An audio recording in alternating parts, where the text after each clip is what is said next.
So we must be purged not only from self-esteem, pride, but also from its antithesis, discouragement, depression. Just the opposite, right? So Satan will try to lead us from one extreme to the other, to being puffed up or deflated. And we must avoid these extremes, remain in the happy mean, in the middle.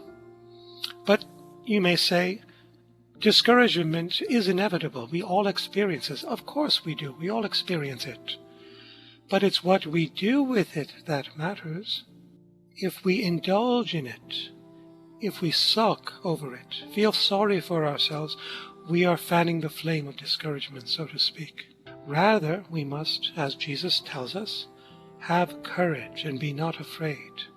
That is, turn to Him, knowing that this comes from Him, whether it's directly or indirectly through Satan, so that we can offer it up for the salvation of souls like He did in the Garden of Gethsemane, and in other moments of His public life where He was persecuted and dejected, thrown out of the synagogue, excommunicated when Caiaphas tore His garments, and so forth.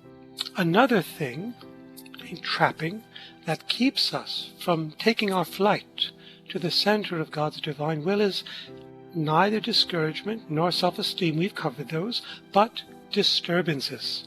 What are disturbances? Disturbance is nothing other than a lack of abandonment to God. Disturbance is nothing other than a lack of abandonment to God. See how important resigning, abandoning, surrendering one to God's will is? This is the linchpin, so to speak, that keeps the great wheel of God's will turning within the soul, keeping that one eternal act constantly in motion. As the soul progresses in its detachment and grows in union with the divine will, God administers to it the aforesaid chain of great graces that are necessary to live in it. And if the soul is said to dispose itself in order to be found worthy of God's great graces, its very effort of disposing itself is God's work.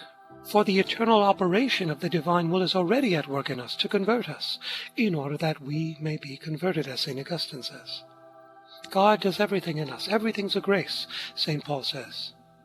He provides us with the preliminary grace, and then when we have received that preliminary grace, disposing grace, He then gives us actual grace to do the act.